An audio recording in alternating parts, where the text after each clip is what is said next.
কোটি কোটি টাকা তোলাবাজি, তৃণমূল কাউন্সিলর সুশান্ত ঘোষের বিরুদ্ধে এফআইআর হয়। 108 নম্বর ওয়ার্ডে তৃণমূল কাউন্সিলর সুশান্ত ঘোষের বিরুদ্ধে তোলাবাজির অভিযোগ। এফআইআর রুজু করে তদন্ত শুরু আনন্দপুর থানার পুলিশের। কোটি কোটি টাকা তোলাবাজির অভিযোগ এবং এই অভিযোগের ভিত্তিতে তৃণমূল কাউন্সিলর সুশান্ত ঘোষের বিরুদ্ধে এফআইআর হয়। 108 নম্বর ওয়ার্ডে তৃণমূল কাউন্সিলর সুশান্ত ঘোষ, তার বিরুদ্ধে তোলাবাজির অভিযোগ রয়েছে এবং এই অভিযোগের ভিত্তিতে এফআইআর হয়।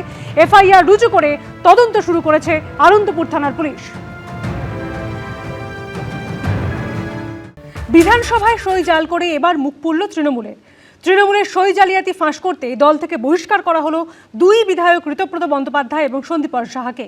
এরপর তৃণমূলের বিরুদ্ধে ক্ষোভ উগড়ে দিয়েছেন দুই বিধায়ক। স্বাভাবিকভাবে আমরা স্পিকারকে গোটা বিষয়টা জানিয়েছি। আমি দেখেছি যে বিধায়ক নেই, সই করতে গিয়ে দেখছি তার নাম লেখা রয়েছে। নৈতিক কাজ করতে যদি বহিষ্কার হতে হয় এমন একটা অনৈতিক কর্মকাণ্ড করা দলের কাছে স্বাগত। চিঠিটা নেত্রীকে কেন লিখলেন না, চিঠিটা স্পিকারকে কেন লিখলেন? তৃণমূলের সই জালিয়াতি ফাঁস।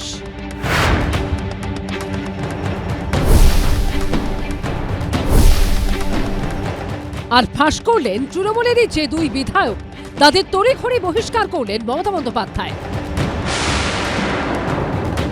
উলুবেড়িয়া পূর্বের বিধায়ক ঋতব্রত বন্দ্যোপাধ্যায় ও এন্টালি তৃণমূল বিধায়ক সন্দীপন সাহা। কিন্তু তাতে কমার পরিবর্তে আরো চরমে উঠল তৃণমূল শীর্ষ নেতৃত্বের অস্বস্তি। সিআইডি তলব করলেও অসুস্থতার কারণ দেখিয়ে হাজির হলেন না অভিষেক বন্দ্যোপাধ্যায়। সিআইডি একটা নোটিশ করে ওই আঞ্চলিক দলের সর্বভারতীয় সাধারণ সম্পাদককে, যে আপনি রেজুলেশনের বুক নিয়ে আজকে হাজির হবেন। বাকিটা সিআইডি পুলিশ বলতে পারবে, সম্ভবত আমাকে ডিজিপি বলছিলেন, উনি টাইম চেয়েছেন। সব চোরেদের পাঠশালা, কালীঘাটের টালির চালা। এরই সঙ্গে প্রশ্ন উঠছে, আগামী দিনে কি তৃণমূল দলটাই ভেঙে যাবে? দুটুকরো হয়ে যাবে তৃণমূল? মমতা বন্দ্যোপাধ্যায়ের হাতে তৈরি দল আর তার হাতে থাকবে না। প্রতিহিংসা আমরা নিতে চাই না, কারণ উঠে গেছে পার্টিটাতে, পার্টিটা উঠে গেছে। আমি তো কোনোদিন দেখিনি প্রতিদ্বন্দ্বী প্রার্থী ভোটের আগেই বলছেন যে আমি লড়বো না, মানে কার্যত পার্টিটা উঠে গেছে। তৃণমূল পার্টিটা তো প্রায় উঠে যাওয়ার পথে, আর কি উঠে যাবে, থাকবে না। আজকে দুজনকে আমরা অলরেডি দল থেকে এক্সপেল করে দিয়েছি, বহিষ্কার করে দিয়েছি, যারা রোজ গিয়ে বিজেপিকে মিট করছে এবং বিজেপির কথা মতো সবাইকে ডেকে ভয় দেখাচ্ছে। এর মধ্যে একজন সাংসদও আছেন। মমতা বন্দ্যোপাধ্যায় বৈঠক ডাকছেন, কিন্তু হাতে গোনা বিধায়ক উপস্থিত হচ্ছেন। কাউন্সিলররা সবাই হাজির হচ্ছেন না, মেয়র পারিষদরা উপস্থিত হচ্ছেন না, হাজিরা ক্রমেই কমছে। সরাসরি মমতা বন্দ্যোপাধ্যায় ও অভিষেক বন্দ্যোপাধ্যায়কে নিশানা করছেন তৃণমূলের নেতারা। তাহলে কি তৃণমূলের ওপর থেকে মমতা বন্দ্যোপাধ্যায়ের রাশ পুরোপুরি আলগা হতে চলেছে? আশাবুল হোসেন ও উজ্জ্বল মুখোপাধ্যায়ের রিপোর্ট, এবিপি আনন্দ। সোনারপুরের ঘটনা উল্লেখ করে এবং অসুস্থতার কারণ দেখিয়ে সোমবার দুপুরে সিআইডির মুখোমুখি হননি অভিষেক বন্দ্যোপাধ্যায়। 15 দিন সময় চেয়েছিলেন, কিন্তু বিকেলে তার কালীঘাটের বাড়িতে পৌঁছে গেল সিআইডি। ফের নোটিশ ধরানো হলো অভিষেক বন্দ্যোপাধ্যায়কে। আগামী সোমবার বেলা 12টায় ভবানী ভবনে তলব করা হয়েছে তৃণমূলের সর্বভারতীয় সাধারণ সম্পাদককে। বিধানসভার সই জালিয়াতি কাণ্ডে সোমবার সিআইডির কাছে হাজিরা এড়ালেন অভিষেক বন্দ্যোপাধ্যায়।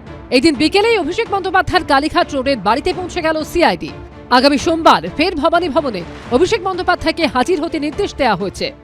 সিআইডি তদন্তকারী আধিকারিকদের টিম তারা কিন্তু এসে পৌঁছে অভিষেক বন্দ্যোপাধ্যায় কালীঘাট রোডের যে বাড়িতে অভিষেক বন্দ্যোপাধ্যায় রয়েছেন, একজন ফটোগ্রাফারকে নিয়ে আসা হয়েছে। বাড়ির চারপাশে কি পরিস্থিতি, সেই বিষয়টা ভিডিওগ্রাফি করছে।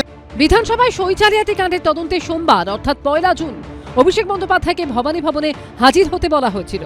তবে সোনারপুরের ঘটনা উল্লেখ করে ও অসুস্থতার কারণ দেখিয়ে 15 দিন সময় চেয়ে সিআইডিকে চিঠি দেন অভিষেক বন্দ্যোপাধ্যায়। সিআইডি একটা নোটিশ করে ওই আঞ্চলিক দলের সর্বভারতীয় সাধারণ সম্পাদককে, যে আপনি রেজুলেশনের বুক নিয়ে আজকে হাজির হবেন। আমাকে ডিজিপি বলছিলেন, উনি টাইম চেয়েছেন। এরা এত বড় করাপ্টেড, এবং আমি সিআইডিকে বলেছি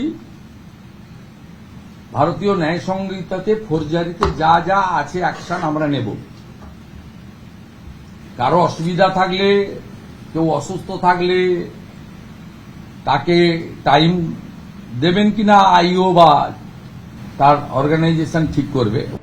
সোমবার বিকেল 5:50 নাগাদ ফের একটি নোটিশ দিতে অভিষেক বন্দ্যোপাধ্যায়ের কালীঘাট রোডের বাড়িতে পৌঁছে যায় সিআইডি। সিআইডির 11 জন আধিকারিক 11 জন অফিসার তারা দাঁড়িয়ে রয়েছেন বাড়ির বাইরে গেটের সামনে বিকেল 5:50 থেকে। কিছুক্ষণ আগে পর্যন্ত সিআইডির আধিকারিকরা তারা বলেছিলেন যে অভিষেক বন্দ্যোপাধ্যায়কে আসতে হবে, এসে রিসিভ করতে হবে, অন্য কারোর হাতে তারা এই কপি দেবেন না। পরবর্তীতে আমরা দেখলাম যে শারীরিক অসুস্থতার কারণ তিনি জানালেন এবং তার যিনি প্রতিনিধি এলেন তিনি এসে সেই কপি নিয়ে গিয়েছেন। অভিষেক বন্দ্যোপাধ্যায়ের অফিসের কর্মী বলে পরিচয় দিয়ে এই ব্যক্তি সিআইডির হাতে রিসিপ্ট কপি দিয়ে যান। সাইন করে দিল অভিষেক বন্দ্যোপাধ্যায়? হ্যাঁ, সাইন করে দিয়েছে। কেমন আছেন উনি? শরীর ভালো না, এমআরআই হয়নি, সিটি স্ক্যান হয়নি, বুকে এখনো চোট আছে, জানি না কি করবে। কালকে বলেছিল, ওনাদেরকে রিকোয়েস্ট করেছিল, কালকে এলে দাদা হয়তো নিজেই নিয়ে নিতে পারতো, এখন তো টাইম দিলেন না। Thank you. হ্যাঁ, নিজে সাইন করে দিয়েছে। সিআইডি সূত্রে খবর, অভিষেক বন্দ্যোপাধ্যায়কে 15 দিনের সময় দিতে তারা নারাজ। আগামী 1 সপ্তাহ সময় দেওয়া হয়েছে। 8ই জুন সোমবার দুপুর 12টায় ফের অভিষেক বন্দ্যোপাধ্যায়কে ভবানী ভবনে হাজির হতে নির্দেশ দেওয়া হয়েছে। গত শনিবারে অভিষেক বন্দ্যোপাধ্যায়ের কালীঘাটের বাড়িতে গিয়ে তার হাতে নোটিশ দিয়ে আসেন সিআইডির আধিকারিকরা। আমি রিসিভ করে ছেড়ে দিয়েছি এবং তার যা উপযুক্ত ব্যবস্থা আমি আমার আইনজীবীর সাথে কথা বলবো এবং আমাকে যদি কোথাও কোনো সহযোগিতায় দরকার পড়ে, যদি ডাকে আমি যাব। শনিবার সিআইডির নোটিশ রিসিভ করার পর নিহত তৃণমূল কর্মীর পরিবারের সঙ্গে দেখা করতে সোনারপুরের উদ্দেশ্যে রওনা দেন অভিষেক বন্দ্যোপাধ্যায়। আর সেখানেই ব্যাপক বিক্ষোভের মুখে পড়তে হয়।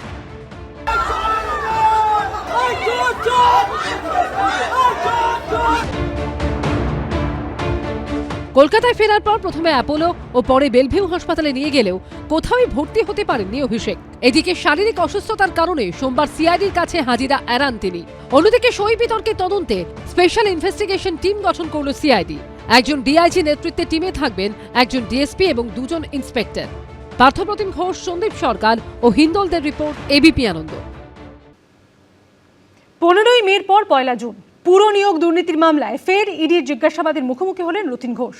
2009 থেকে 2020 সাল পর্যন্ত তৃণমূল পরিচালিত মধ্যমগ্রাম পুরসভার চেয়ারম্যান ছিলেন রথীন ঘোষ।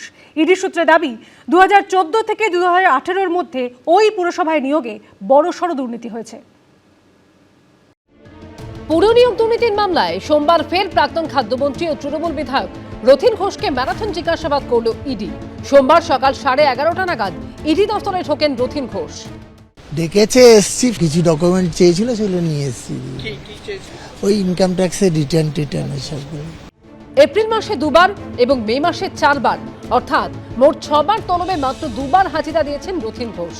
11ই মে প্রাক্তন দমকল মন্ত্রী সুজিত বসু গ্রেফতার হওয়ার পর 15ই মে প্রথমবার পুর নিয়োগ দুর্নীতি মামলায় ইডি দফতরে হাজিরা দেন। এরপর 25শে মে তাকে ফের সিজিও কমপ্লেক্সে হাজিরার নির্দেশ দেয় ইডি। সেদিন হাজির হননি তিনি। গত 15ই মের পর সোমবার ফের তাকে ম্যারাথন জিজ্ঞাসাবাদ করল ইডি।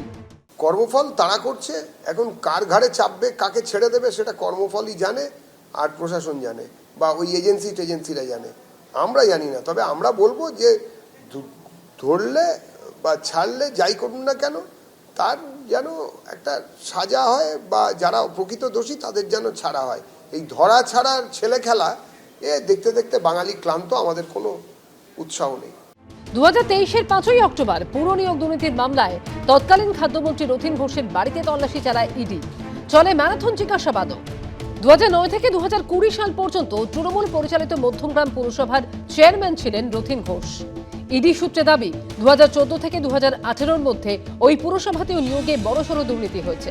প্রকাশ সিনহা, সত্যজিৎ বৈদ্য ও শিবাশিস মৌলিকের রিপোর্ট, এবিপি আনন্দ। এবিপি আনন্দ, এগিয়ে থাকে, এগিয়ে রাখে।